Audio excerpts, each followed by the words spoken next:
Legend goes that in 2002, director Mick Garris invited some of his fellow director friends to an informal dinner in Sherman Oaks, California. Some notable attendees were John Carpenter, Joe Dante, Guillermo del Toro, and many, many more. This group will go on to dub themselves the Masters of Horror.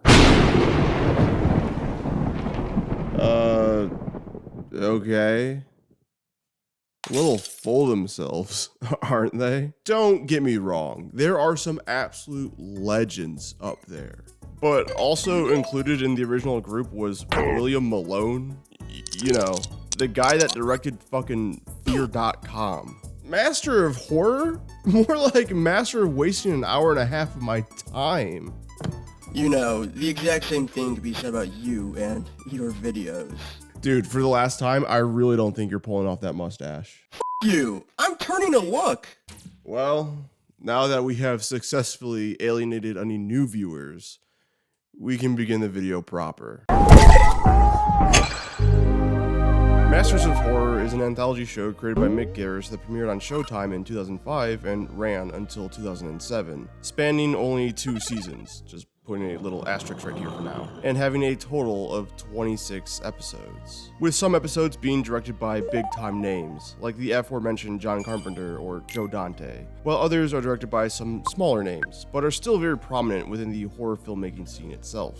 And, that's kind of it. Well, before we jump into the video, shout out to the channel members for supporting me directly.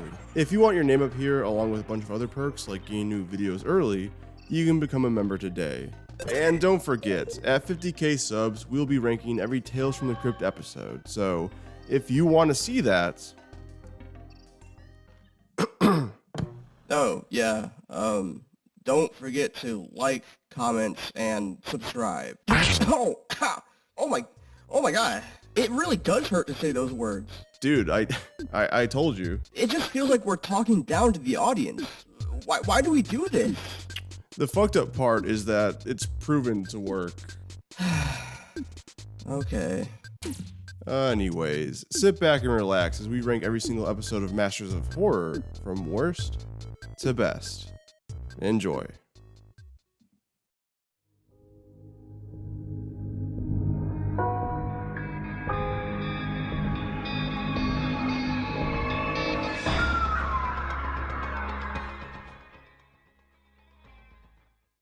I think the log line for this episode reads a lot better than how things actually pan out. It goes like this. A man finds his family in danger after he discovers a shocking secret about the United States of America's founding fathers, in which a secret society is hell-bent on keeping a secret at any cost. This, by all means, sounds like a great setup for an episode, and one that I was the most intrigued by. There's just so many different directions this could have gone, but what actually ends up happening is that this guy finds a note exposing George Washington to be a cannibal. Wait, that's it?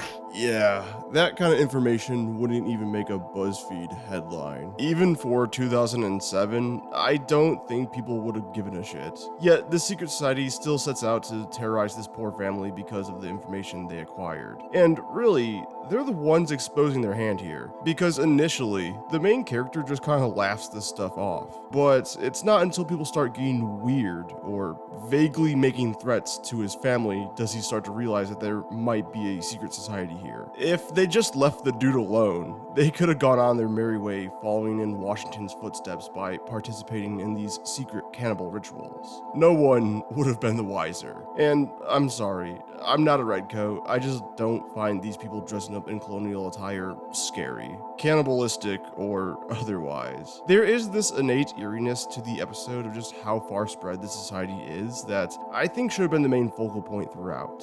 Like, this scene where these two cops subtly let the main character know their true allegiance is fantastic. More of this would have been great. Or the opposite. You lean into the goofiness and go full-blown wacky and cartoony, but unfortunately, it takes itself a smidge too seriously. It's not outright horrible, but it's just not my cup of tea.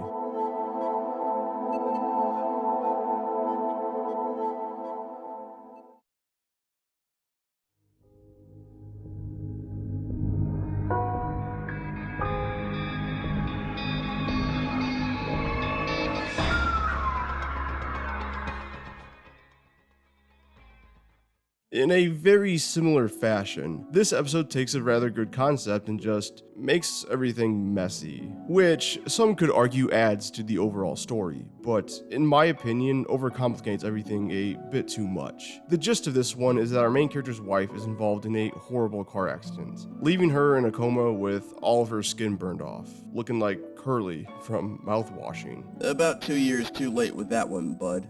These videos take too long to make to be relevant. Fortunately, the doctors do say that she can be saved, but she pretty much will just be a vegetable for the rest of her life. She won't be able to talk or do anything on her own. So it becomes this fantastic moral quandary of whether or not to keep her alive or just let her die, which becomes a big media spectacle, with people advocating for her life and or her death. I think in large part probably inspired by the Terry Schiavo case, as that case was getting a lot of attention near or around the mid-2000s, and this episode came out in early 2007. And if you don't know about this case, but for some reason it sounds familiar to you, Family Guy back in the day did a whole musical number around it. So, yeah. Do you really want to be known as the guy that gets his news from Family Guy? Anyways, where this starts to get a little sticky is when the wife's vengeful spirit starts haunting the main character, even as going as far to kill an attorney. And like, okay, I know this is Masters of Horror. We need some horror here, but sometimes a simpler, more grounded story goes a lot further than some spooky, scary bullshit. Like, I was invested in the actual story. When we learn that the main character was cheating on his wife, that just adds another layer to his ultimate choice here. Revealing that the wife is actually pregnant adds another layer. Seeing how she actually planned on divorcing him because she found out about his affair? Oh my god, it's so juicy. I am here for this shit. But the vengeful spirit forcing him to skin another woman alive so she can live, I don't care. Fucked up visuals for sure, made me squirm a bit, but my investment is elsewhere. And unfortunately, the more this episode proceeds, the more it just evolves into standard horror affairs. I think if you have to have this spooky, scary ghost stuff in here, save it for the very end. Let the main focus be on this decision. So it's not a bad episode by any means, but it's a little bit misguided, at least for my tastes.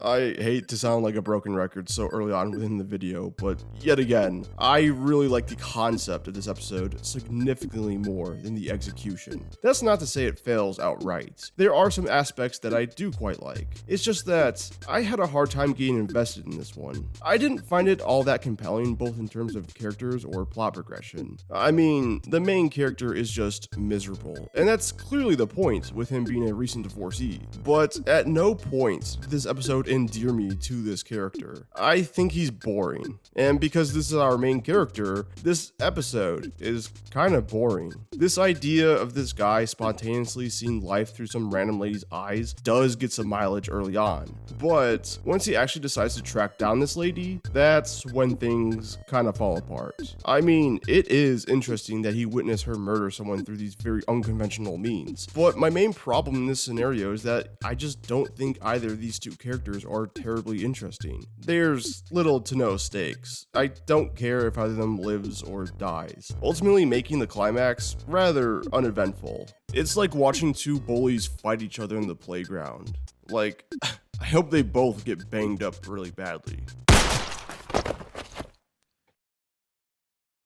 The only character I actually cared about was this one coworker of our main character. Just a middle-aged man going through a midlife crisis, but completely self-aware of that fact and just having fun with it. I wish he was more involved with the plot for the simple fact that his character would have made me care a bit more. So while this episode may start off on a strong note, once the actual story starts rolling, the lack of investment really starts to hinder the final project.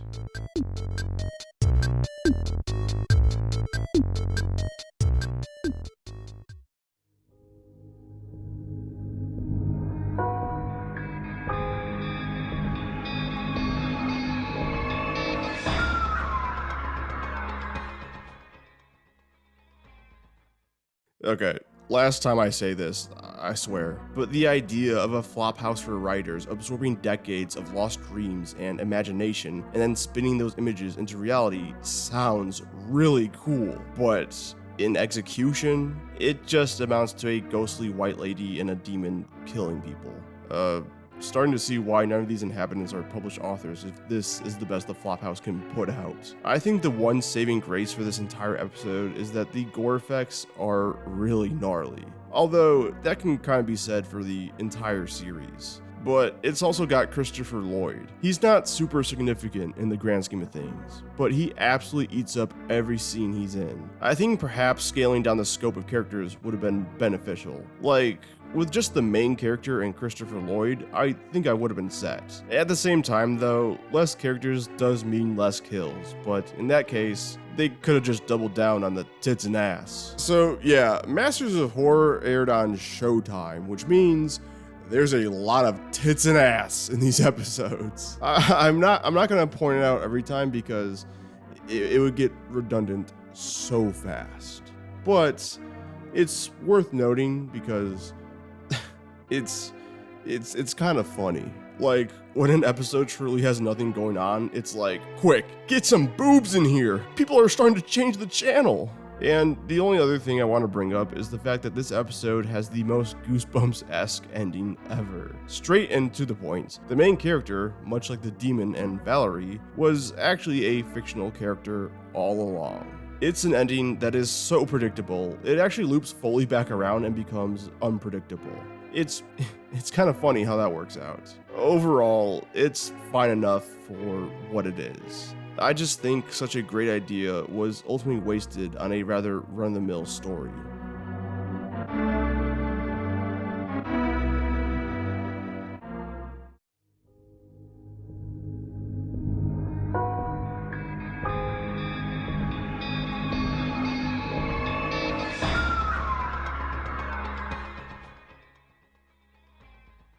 I won't take up too much time on this entry because I really don't have too much to say about this one. A good reviewer would find things to say. Well, thank God I'm not one. Plain and simple, this one's boring. Fine enough, but boring. It's a fictitious story about Edgar Allan Poe losing his wife and cousin on the same day. And yes, they are in fact the same person. That part's just real.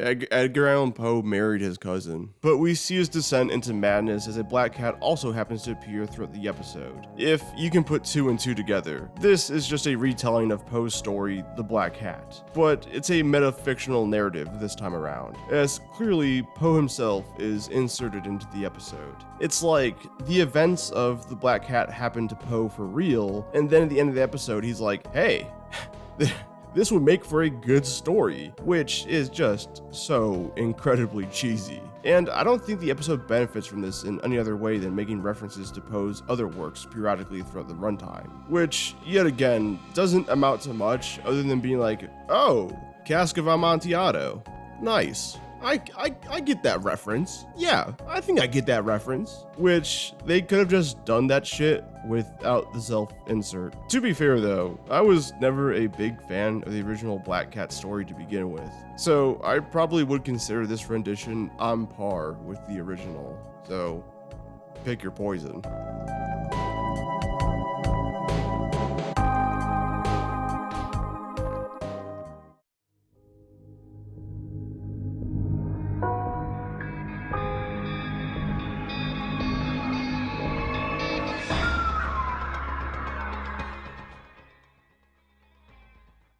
This one's a horror comedy, but they forgot the comedy. Next you're gonna say, I was thinking the same thing about this video. I was thinking the same thing about this video. Nani? But maybe that's being a bit too harsh. I guess I should clarify that this just isn't my style of comedy, which is subjective, but I mean, this whole damn list is subjective. I think it all boils down to the main lead, who is a great actress, but she plays the part a bit too quirky for my liking. It's clearly supposed to be juxtaposed to the co-lead's more shy and timid nature. You know, the humor derives from their differences, but it just never worked for me. And its humor is such a driving force in the first half that it's really hard for me to be on the same page with this episode. However, all of the horror elements are excellent. The third act specifically drops any semblance of comedy and really locks in with the scares. For any other self-proclaimed horror comedy, this would be to its detriment. It is their job to deliver on both fronts throughout the entire duration, after all. But for the sake of this episode, and the fact that I wasn't gelling with its style of humor, it's ironically ended up working in its favor. The actual horror is simple, yet effective. It's about a bug that infects our main character's girlfriend, turning her into a half-bug, half-human hybrid to have his babies. And only in the realm of horror can I say that this is a rather standard plot, but mix in some great effects and good timing, and it scratches that specific itch in the back of my mind. And I do have to point out one thing I did find rather funny. Okay, so throughout the entire episode, our main character has this specific coworker right here. He is involved with the entire story, but very much sits on the sidelines. Our main character just updates him in real time with the creepy, strange stuff going on, and when shit finally hits the fan, he jumps in to save the day and promptly dies. He didn't do shit. I just find it really funny that he was kind of built up to save the day, or at least help in some fashion, and yet he was snuffed out like a candle. So this episode is at its best when it lightens up on the comedy, but then again, that's just my own subjective opinion.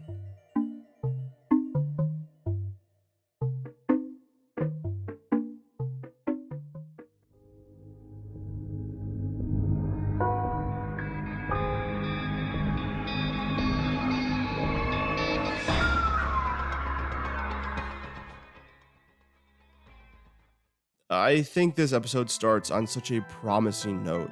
The cold open of a seemingly peaceful family enjoying dinner together when all of a sudden, the dad just snaps and murders, or at least attempts to murder the entire family. I mean, it got me hook, line, and sinker. I know that this episode is based off an 1893 horror short story by the same name, but going into this episode, I was not privy to that information, so I didn't know what to expect. I'm sure you can tell if that this episode ranks so low that the praise would end here. And you would be right. I just really didn't care for this episode outside of its brief intro. And I hate to say it, but I don't quite know why. Perhaps it's the lack of scope. This is supposed to be a town-wide mysterious threat, and yet it doesn't feel like anything goes beyond our few central characters. And on that note, maybe it's the characters? I just didn't care for them that much. I think they were all fantastic actors, but as far as how they're written, I don't know. Just didn't feel very compelling to me.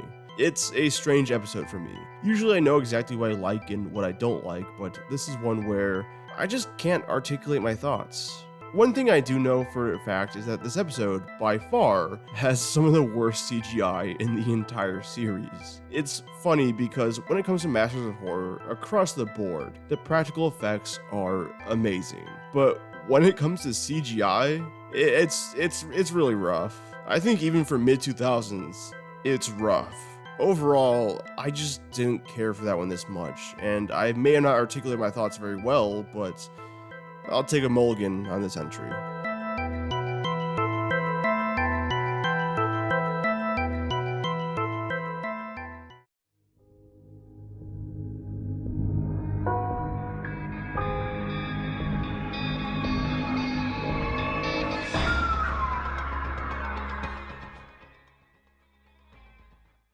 Now, I'm sure many are aware of this, but I'm actually not a fan of summarizing episodes.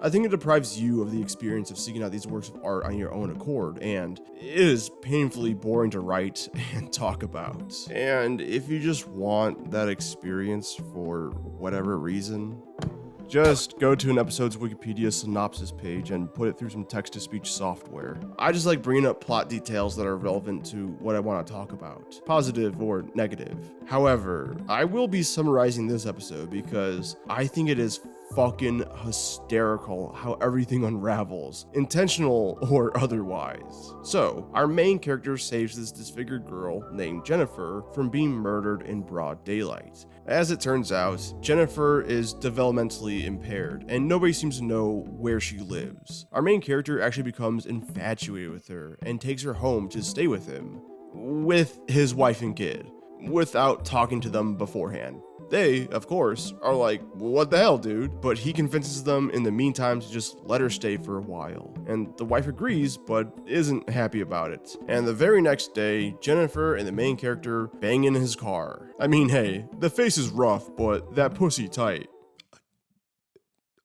I think we got our lines mixed up. No, yeah, that was definitely my line. I was about to say, I'm not usually that crass. Anyways, a couple days pass and the wife is like, hey, the chick's still here. Me and our son are leaving until you sort this out. And the main character is just like, oh no, my wife. How could she? And then immediately goes right back to banging Jennifer. Jennifer ends up eating the family cat and our main character is absolutely mortified. And then goes right back to banging her. The dude uproots his entire life and starts living in the woods just so he can bang this chick without her harming others. But it does get to a point and he decides that he just has to kill her, and just like at the start, someone else is there to stop him, meaning the cycle continues. Now, I think looking at the bigger picture, it's funny as hell. This dude brushes off any and all travesties just for the sake of getting a couple pumps in. It's not a conscious decision, by the way. She clearly has some hypnotic effect on people. Overall, it's actually an alright episode. If anything, I wish they leaned into how comedic the overall structure is. But I think it's one of those cases where I don't think they knew exactly what they had on their hands here, because the tone is played far too straight, but maybe that just adds to the humor. I don't know. It's more fun to talk about than actually watch.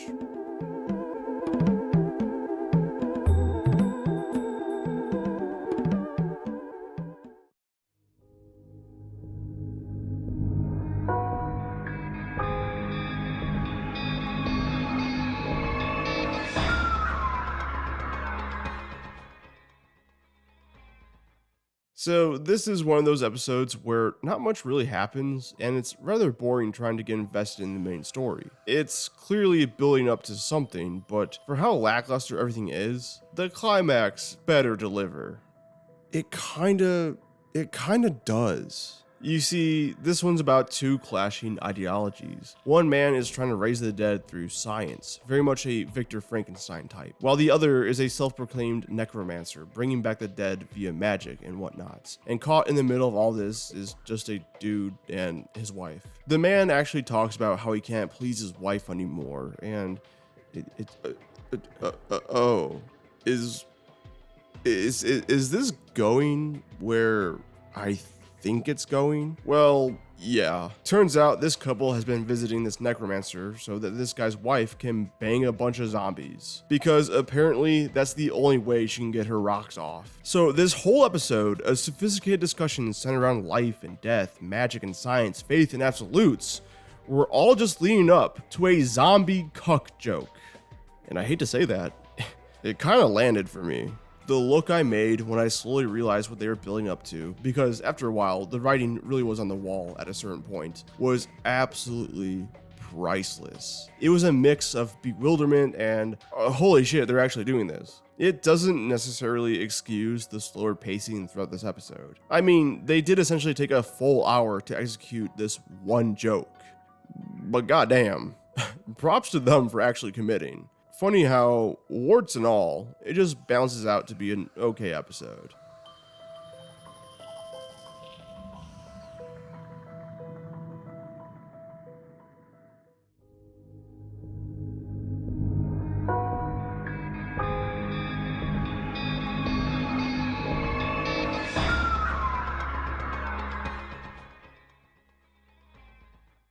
When it comes to anthology shows, I'm always amazed how people can make such realized and fleshed out worlds in such a short time frame.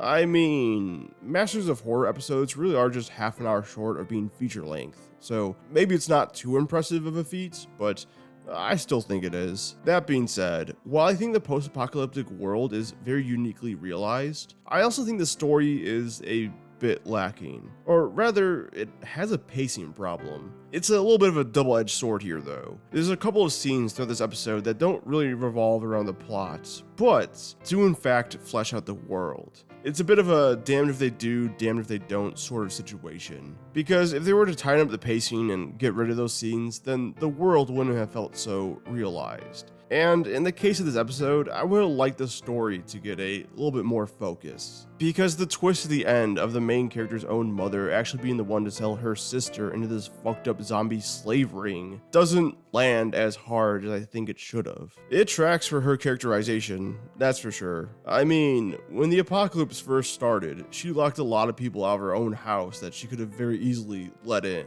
So it makes sense, but the whole reveal just feels rather rushed. And our main character's flip into a more punk rock lifestyle feels a bit forced. You know, they're just spinning a lot of plates and some they just couldn't keep up. Overall, it's definitely a solid time, but I think it just needed a bit more breathing room story-wise for certain emotional beats to land properly.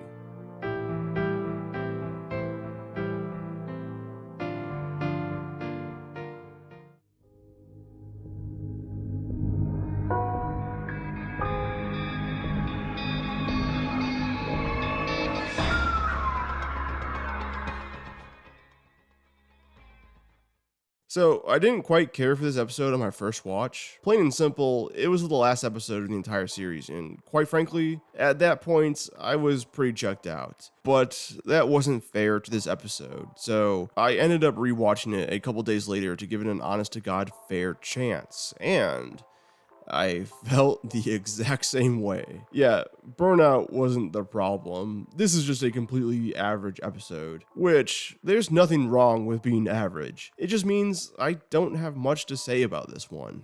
That's what she said.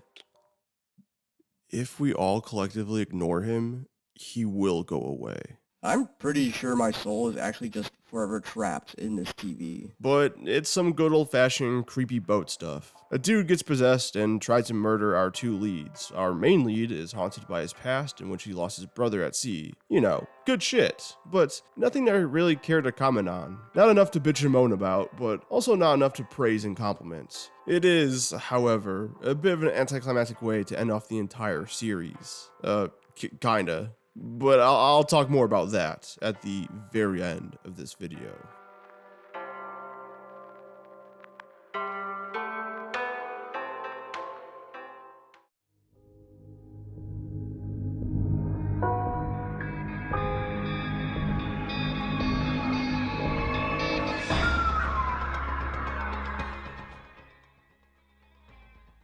You know, for being a slightly above average episode, I don't think the imagery has truly left my brain. This is quite literally the top 3 gruesomest episodes in the entire series. I mean, dude, that ending alone with the main character cutting and peeling off his very own skin and then trying to force this lady to wear it, you better consider yourself lucky that I have to censor this footage for YouTube, at least for the public upload. Sorry to all of my members out there. I have a good feeling that that version of the video will be age restricted. I mean, it happened to the VHS ranking video. It is one of those episodes where I think it would greatly benefit from a reduced runtime. I mean, it follows a scummy dude that comes into possession with some magical raccoon pelts that makes people lose their mind and ultimately leads them to taking their own lives in very brutal ways. Once again, do I have to bring up how this one ends? But it's a simplistic plot that just feels a little dragged out at times. A full hour just feels a bit too long. 45 minutes would have been the sweet spot. To be fair, this criticism really could be lobbied at any episode in the middle of these rankings, but I do think it's more applicable here. But it does manage to be a solid time regardless.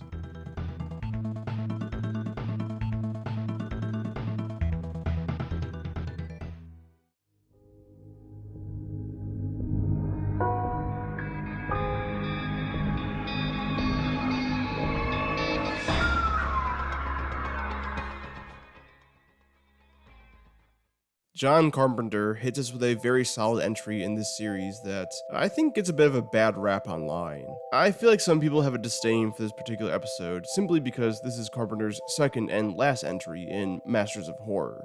And his first episode from season 1, titled Cigarette Burns, is hailed as one of the best episodes in the entire series, unfortunately kind of making this episode pale in comparison. And I think that's just a bit unfair. Don't get me wrong, pro-life isn't amazing or anything like that. I'm not gonna die on this hill, but it's a nice solid outing nonetheless. Or perhaps people aren't too keen on speaking about this episode due to its rather touchy subject matter.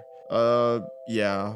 Obviously, a title like pro-life, this episode is of course centered around abortion. Perhaps a topic some may deem distasteful to center a horror story around, but I just disagree. I've always been under the notion that the genre of horror has been at the forefront of social commentary. However, you can definitely make the argument that this episode is a bit too on the nose. I mean, you got a very much pro-life man monologuing about the horrors of abortion, saying that every life is sacred, only to lay waste to innocent civilians at a woman's clinic. Oh, the irony. I've seen some people online comment on how this episode takes a stab at both the pro-life movement and the pro-choice movement, and I fail to see how this is critical of anything else other than the pro-life movement. You know, unless people just ended up agreeing with Ron Perlman's monologue, which is a little concerning, considering the dude is clearly the villain here. I mean, his daughter is raped by a demon and is set to give birth to a hellspawn, and he just wants her to come to terms with it. To be fair though, he wasn't privy to this information. He just thought her random pregnancy and 1 week turnaround rate was a miracle, a gift from God, which does tie into his religious motifs and the typical religious rhetoric centered around pro-life talking points. I think it would have been a bit more interesting if he actually knew his daughter was set to give birth to some type of hellspawn. You know, what does somebody who is so adamantly pro-life do once they find out a person is going to give birth to a literal demon? I think it would have been a really interesting insight into said character, but it would also be a drastically different story at that point. Overall, it's a completely solid episode, but I think it just gets overshadowed by John Carpenter's previous entry in this series. And I think maybe the subject matter is a bit off-putting for some, but I would give this one a shot. Not everything is supposed to comfort you, especially in the realm of horror.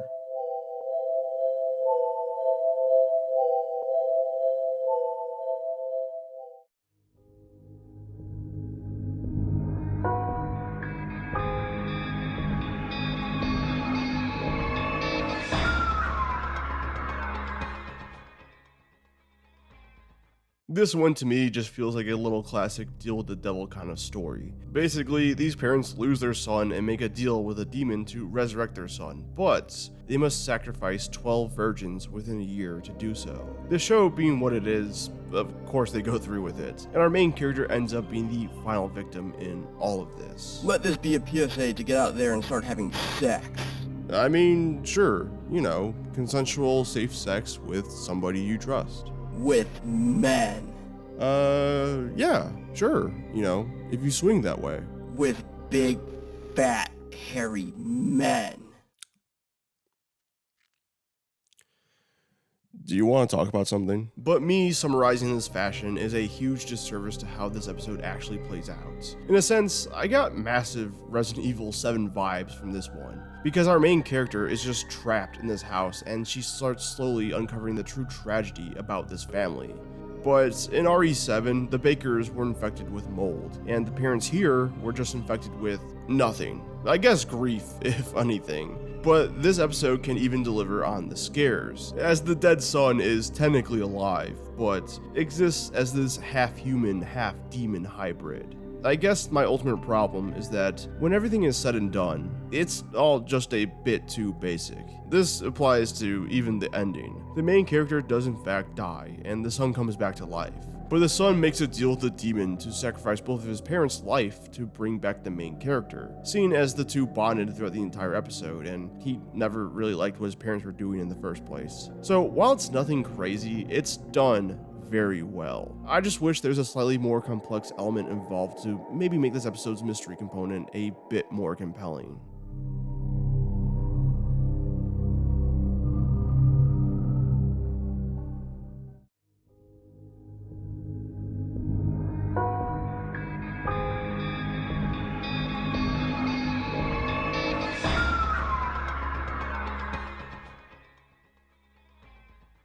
The V Word is a standard vampire episode, perhaps one of the most standard vampire episodes you will ever see.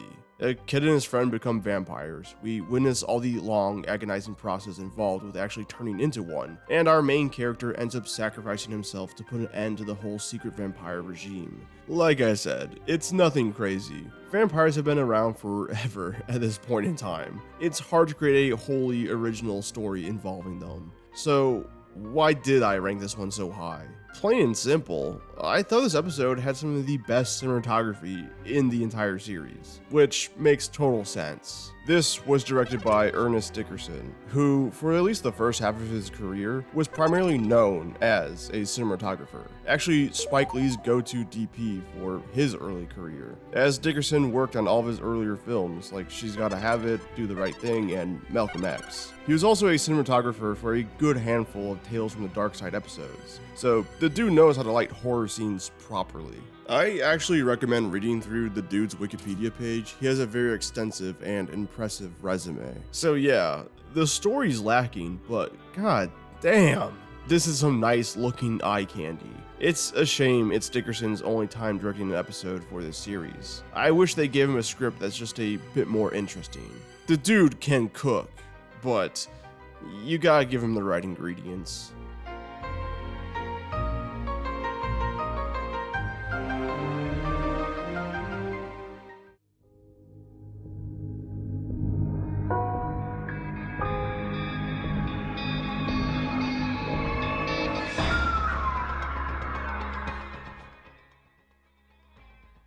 Kinda in a similar boat to John Carpenter, this is Joe Dante's second outing within the series, and unfortunately, it doesn't quite hold a candle to his previous entry. Don't get me wrong, it's a solid, if not good episode, but his episode from season 1 is just so much better. I think in large part because the Screwfly solution doesn't quite play to Joe Dante's sensibilities. You know, Joe Dante, the famous director of Gremlins 1 and 2, The Burbs, Matinee, and so on and so on. Joe Dante works best when he can just be silly. He essentially makes live-action cartoons, and I mean that as a huge compliment. And this episode is played super straight, which I want to make very clear. Totally works. This is a good episode after all. I was just a bit surprised that Joe Dante was behind this one because I can't really see his fingerprints on it. But let's talk about the actual story itself, because it is absolutely haunting. Basically, a pathogen goes around infecting men, turning them into murderers. However, the demeanor doesn't change all too much, and men remain civil amongst other men. They just turn against and exclusively murder women. So in a very short amount of time, we just see how fast modern day civilization completely collapses. And experiencing this new status quo through our main character's eyes as she is forced to hide in plain sight by dressing as a dude is chilling. It is just horrific, and every scene with her interacting with others is tense as hell. I mean, these men treat women like animals, casually talking about murdering them as if they were hunting deer. It kind of makes me wish we got more of this, considering that it does take a while to get to this point specifically. However, it's a necessary evil, because this episode does have to fully set up the inevitable collapse, and that aspect is done very well. But all the stuff in the final act really shines the hardest. Oh, and the twist at the end is that this pathogen was put on Earth by aliens looking to conquer it, which is actually probably one of the most practical way I've ever seen aliens take over Earth. You know, just completely exterminate one gender, make it so that the human species can't reproduce, and in like 100 years, maximum or so, there will be no more humans left on Earth. And it also ties into what was being discussed at the start of the episode, with these two scientists completely exterminating a certain bug's sex drive, which in return would lead to that entire species of bug's extinction within one generational cycle. Basically, the same thing is happening in this episode, but we are the bugs now. I know this is really basic stuff, but I gotta give credit where credit is due. I think one of the bigger knocks I have against this episode is its commentary on Sharia law, specifically the guidelines of how Islamic women should dress. My problem with this commentary is that there is no commentary. Yeah, they kind of just bring this shit up near the start, but don't really say anything concrete about it, nor do they expand on it later. So So what's the point? Maybe I'm just missing something, but ultimately, I guess that's just the byproduct of being from 2006, you know? But all that aside, it is a good episode.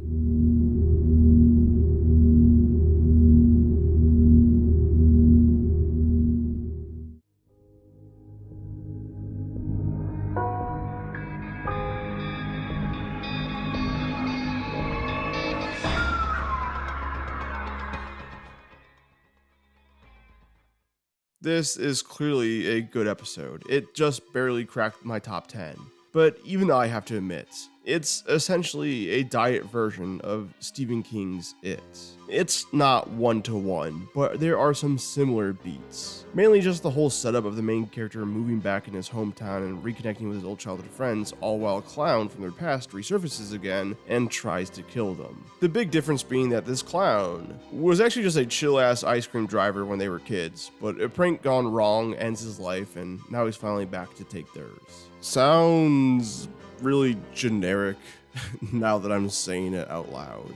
And perhaps it is, but in this series, a nice simple episode is kind of like a breath of fresh air. And that's not to say that there isn't anything interesting or unique to be seen in this episode, because there definitely is. Like how the clown kills his victims, I thought was super cool. Basically, he approaches his victims' kids and gives them an ice cream shaped like their parents. Once a kid takes a bite, that parent melts horrifically into a pile of ice cream themselves. Ice cream voodoo dolls is essentially what we got going on here, but I love the implementation of giving said ice cream to the kids. Because on one hand, it's fucked up that these kids are being tricked into killing their parents, but also, it's horrific seeing these people having to plead with their own children not to eat the ice cream. I mean, the kids don't know what's going on, they just want to eat some ice cream. So there's really no way they could talk their kid into giving that up. It's all just one big sadistic mind game, and I love it. So it may be simplistic in nature, but it is compelling where it counts.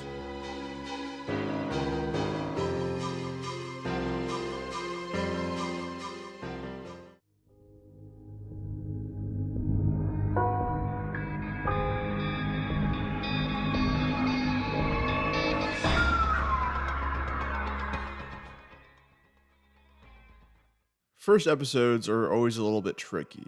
They're essentially setting the tone for how the series is supposed to go. I don't envy any creative whose work goes first in a brand new anthology series such as this. It's essentially like presenting first and not knowing if you did the assignment correctly until you see your peers' presentations. Pro tip to any high schoolers watching this video, you gotta give your presentation after the really shitty one. That way, yours looks good in comparison even if it's just mid. Unfortunately, that just doesn't work in college. College presentations are just a different beast. It's more of a war of attrition in college when it comes to presentations. It's they patch out that little buff. And, you know, I think this was a very good way to start off the series. Much like the last entry, it's essentially just a diet version of any and all slasher movies out there. You've got a girl in the woods being hunted down by this man who looks human, but most definitely probably isn't human. It's got pretty much every trope in the book that you can think of, but it comes across as more endearing than it does cheesy, mainly because there's clearly a lot of love and care put into this one. It's almost a love letter to the horror genre itself, or rather, a very specific genre within the realms of horror itself. And because of that, it's rather light on the story. Periodically throughout the episode, we are shown flashbacks between our main character and her boyfriend. Her boyfriend is a survivalist and is keen on showing her self-defense techniques, hence why she is so capable and resourceful throughout the entire episode. But he's also revealed to be a huge piece of shit, abusing and even her, so it's kind of no surprise when we get to the end and it's revealed that the whole reason why our main character is even in the woods in the first place was because she murdered her boyfriend and was looking to dump the body. Perhaps a twist you could see coming from a mile away, especially once some cracks start forming in the relationship around the halfway point. But after what he did to her, yeah, this was still satisfying to see regardless of predictability. Overall, just a great start to the series.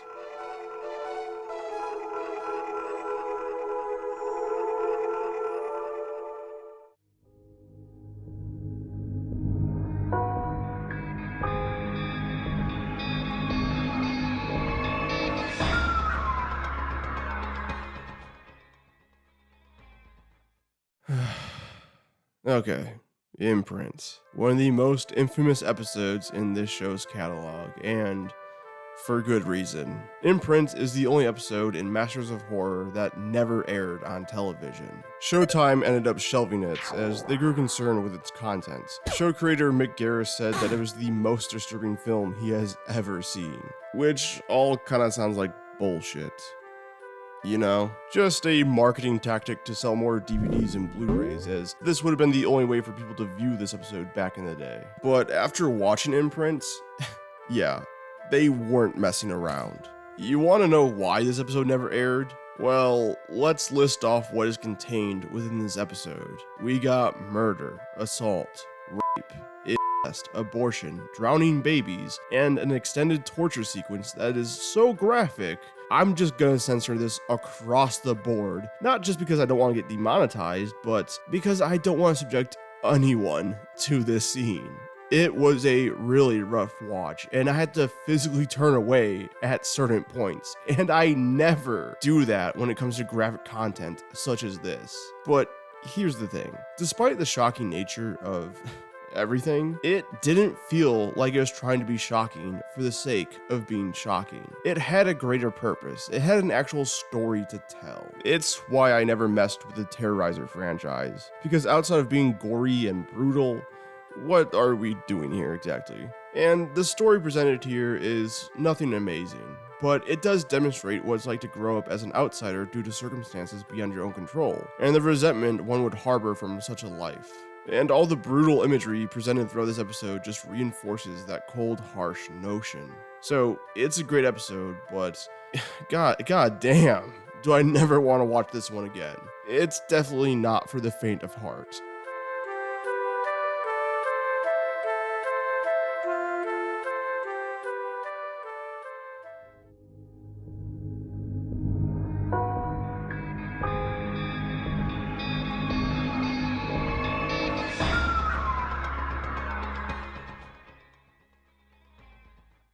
H.P. Lovecraft is really one of those authors whose works are really nearly impossible to translate one-to-one into a medium like film. So the simple notion is to just not translate it one-to-one. And in large parts, that's why I think this rendition of Dreams in the Witch House works so well, because it's taking the classic story and just putting it in modern day, which I guess on paper does sound like a recipe for disaster. And I think if this wasn't handled with so much care, it definitely would have been. But it works so well because it carves out enough of its own identity to kind of be its own thing. So alterations to the original story are ultimately fine in my book. Unlike in Cabinet of Curiosities, where they aesthetically tried to match the original story and then just went in a completely different direction. I mean, I bitched about it enough in that ranking video, so I'm not gonna reopen old wounds here. And Dreams in the Witch House, strangely enough, works kind of perfectly in a modern setting. Of course, they can't go into the more cosmic side of things with this adaptation, and so they just double down on the more grounded elements. So while quite a few elements from the original story are no longer present, I still believe the core identity is preserved. And guess what? It's enjoyable. It's a great time. If you watch this episode and you like it, then you should definitely read the short story. Despite being the same thing, they provide different enough experiences for you to comfortably enjoy both. Kind of like how you can play Resident Evil 4 and then Resident Evil 4 Remake and like them for similar yet very different reasons. Resident Evil's just been on the brain a lot lately.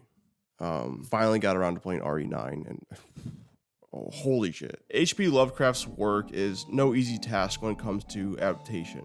And yet somehow I think the show actually walks away with one of the best adaptations of his work out there.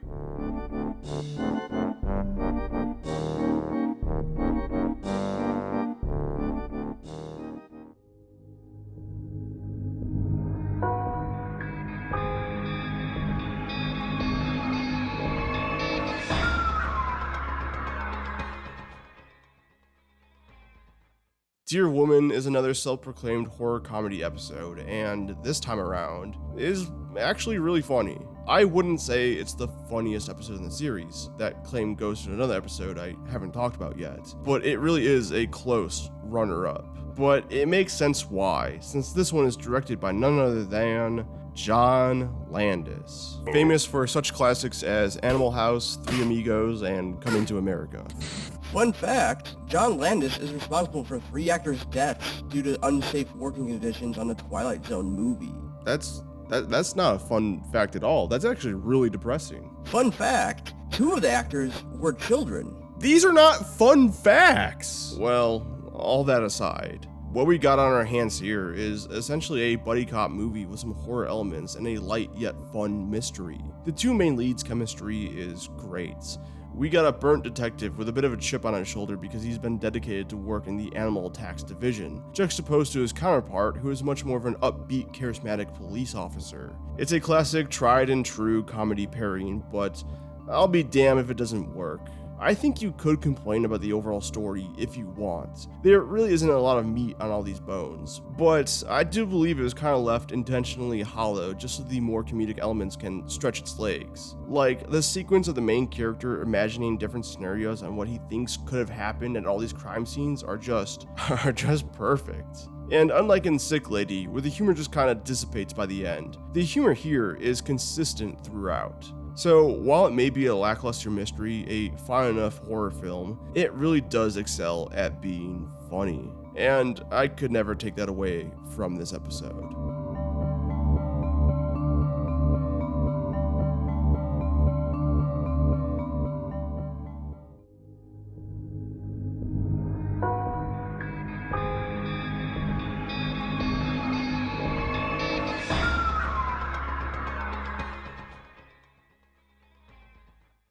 Funnily enough, another John Landis entry back to back here, except this time around, there's not a lick of humor to be had in this one. Well, kinda. There are some more dark comedic components to this one, but I wouldn't say it's prevalent throughout to classify this one as a comedy as well. It's a lot more straightforward and morbid, and probably one you might have seen in some capacity, even if you haven't watched this specific episode. For whatever reason, this episode was really popular on social media a while back.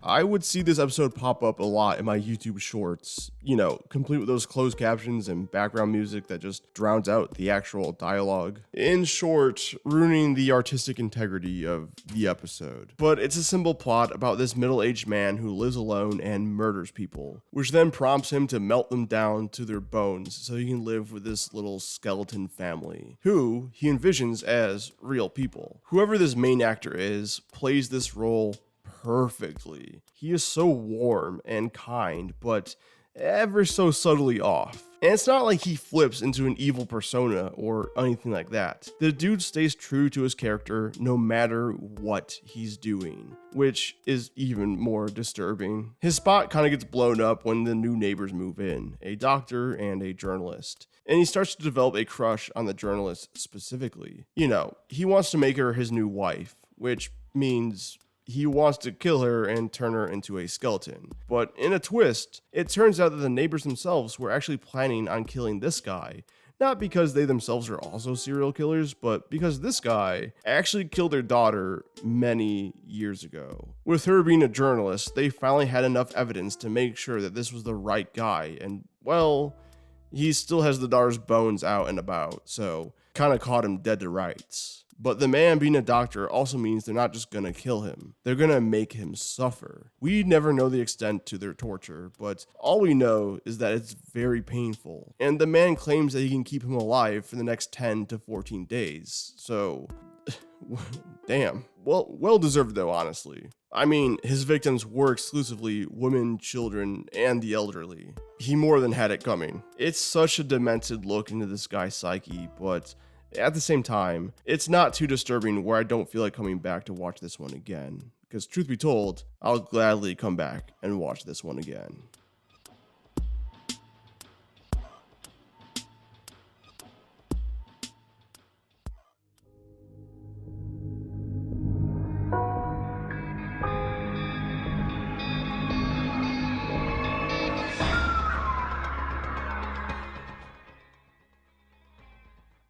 I was so excited to watch this episode after reading its logline, and thankfully, it fully delivered. It developed in a different way than what I expected, but it was just as satisfying nonetheless. You see, the description for this episode reads, 2 serial killers, one who kills hitchhikers, another who kills anyone that gives him a ride, clash over their latest victim.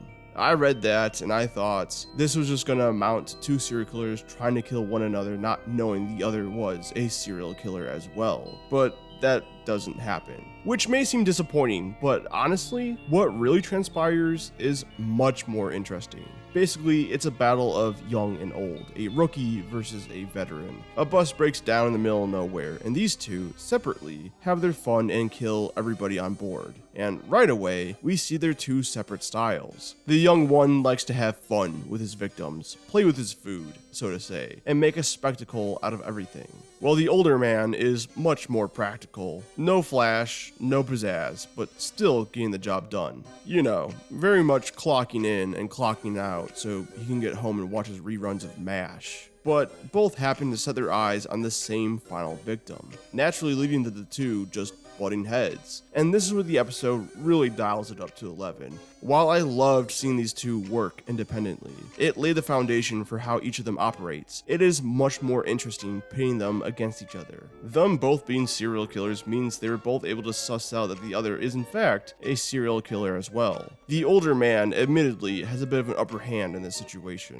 He just has much more experience under his belt, can more easily outmaneuver all the trips and traps set his way. But the 2 eventually do unite, with our final girl fully captured, and the 2 just start shooting the shit about being serial killers. It really captures the vibe of a younger coworker talking to an older coworker at work so perfectly. And then the icing on top really is just our final girl having to sit there and listen to all this shit. I think they only dropped the ball slightly with the ending, as the final girl manages to crash the truck and she's able to escape. Meanwhile, the 2 serial killers end up in some ambulance together, except it's a fake ambulance filled with 2 serial killers who finally take these 2 out. It's cute, I get the irony, but I don't know. It just seemed a little anticlimactic for me. Maybe just a bit too out of left field, but everything else is absolutely fantastic.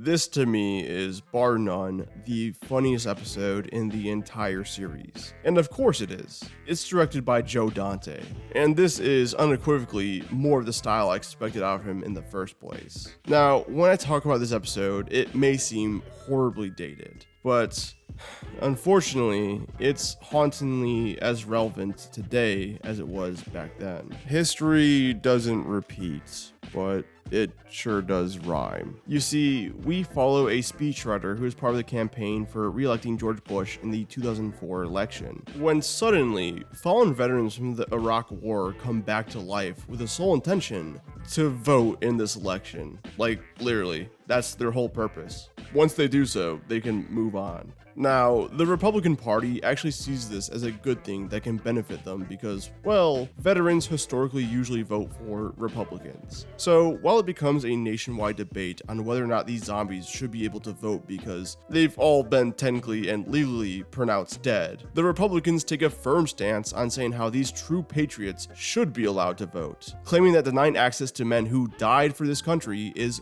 very un-American. And then they catch wind that all these zombies are very against the war with Iraq and have stated that they'll vote for whoever ends this meaningless war. So the Republican Party immediately flip-flops. Now they are adamantly against these zombies' right to vote, saying that they have all died and are technically not even alive now, so we can't just let them vote. And it is rather funny how this party even thought that people that died in war would come back and be pro-war. I mean, I don't know. Maybe this was just the rhetoric back in 2004. Maybe they just thought that people were down for needlessly sacrificing themselves in a pointless war. Thank God things are so much better now. Right? Right, Colin? Isn't that right? Yeah, things are better now, though, right?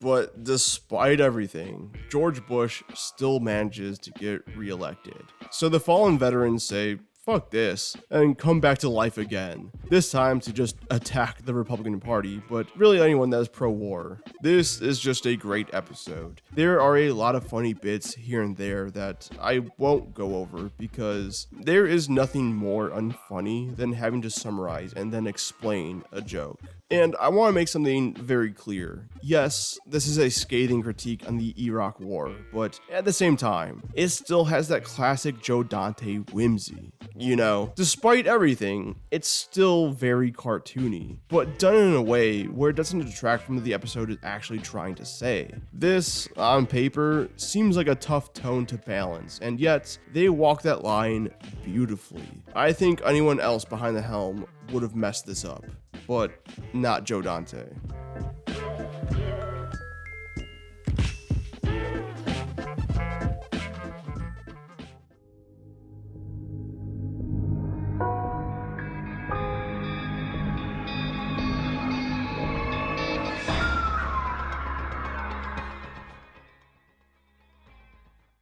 John Carpenter's Cigarette Burns is perhaps held as the crown jewel within this entire series, and while I think one episode just barely edges it out, I can definitely see where people are coming from with that kind of statement. This one's about a film collector hiring a young Norman Reedus to track down a legendary lost film. One that has been stated that the people who originally viewed it at the premiere went insane and launched into a homicidal rage, resulting in the deaths of several attendees. Thus, the film was destroyed, but one copy remains. Norman Reedus needs the money badly, so goes on a wild chase and finds out that even the survivors of the original premiere massacre aren't alright. Like, he runs into this one guy who, after watching the movie back in the day, decided to write a review. And now, over 30 years later, he says his review is almost done. Literally, all the papers you see here are just from one review. God damn. And I thought I stretched out my reviews. And there's plenty of other instances like this. To go over every single one would rob you of that enjoyment and horror. I think this episode's biggest strength is that the premise may come across as a mediocre creepypasta, but the actual contents within are that of In the Mouth of Madness, which just so happens to be my favorite Carpenter film of all time. So I think that's my biggest sell for you at home to check this one out. If you're a fan of that movie, or really any of Carpenter's work, this is just him firing on all cylinders.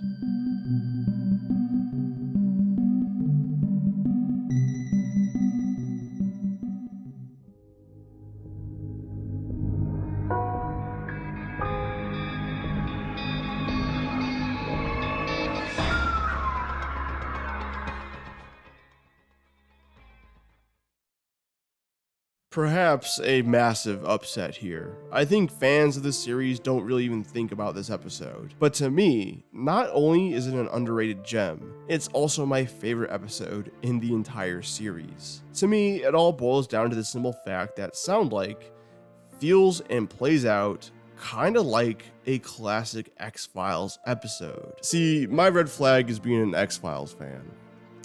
We're annoying about it, but the simple plot of a man with superhuman hearing that does progressively get worse, slowly going insane over the absolute quietest of noises, just feels like an X-Files episode, but one where Mulder and Scully don't intervene. But this man gets my biggest sympathies, because even when a library feels loud to you, yeah, that's just straight up hell. And for a good emotional core, all of this is symbolically caused by his son passing away at a young age, and him not being able to move on from such a tragedy. I mean, in the climax, his ultimate breaking point is when he can hear the worms and bugs eating his son's body underground in the graveyard. It's such a simple, yet deeply disturbing and haunting scene. I genuinely feel for the guy when he ultimately cuts off his ears. My X-File tinted glasses are, of course, getting in the way. But I think this episode obviously works regardless of your lack of knowledge for that completely other, unrelated series. It's just simple and effective, and one that will stick with me for a very long time.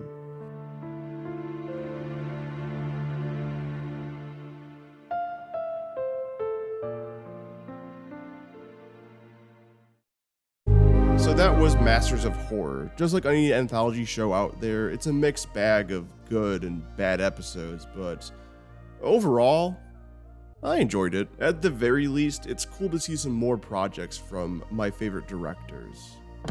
Hey man, what's up with this asterisk right here? You just kind of put it there at the start of the video and didn't explain it. Oh yeah, I almost forgot. Masters of Horror did in fact only get 2 seasons. However, the year after it went off air, a new show premiered on NBC called Fear Itself, which, for all intents and purposes, is the unofficial 3rd season of Masters of Horror. It's the exact same format as before, and was created by the same guy, Mick Garris. My guess is that NBC liked what Mick Garris was doing, but didn't want to pay the rights to the name Masters of Horror, and just told him, hey, get over here and make the same show, but we'll just call it something different. Which I guess you can kind of get away with if you're making an anthology show, you know? So I guess the question then becomes, when will I rank that show? And my answer is, as always, at some point. Really, it just depends on how many people want it and if this video does well. So I kind of took your advice and decided to shave off some of my mustache. You see? I'm going for a Charlie Chaplin sort of thing. No, dude, no.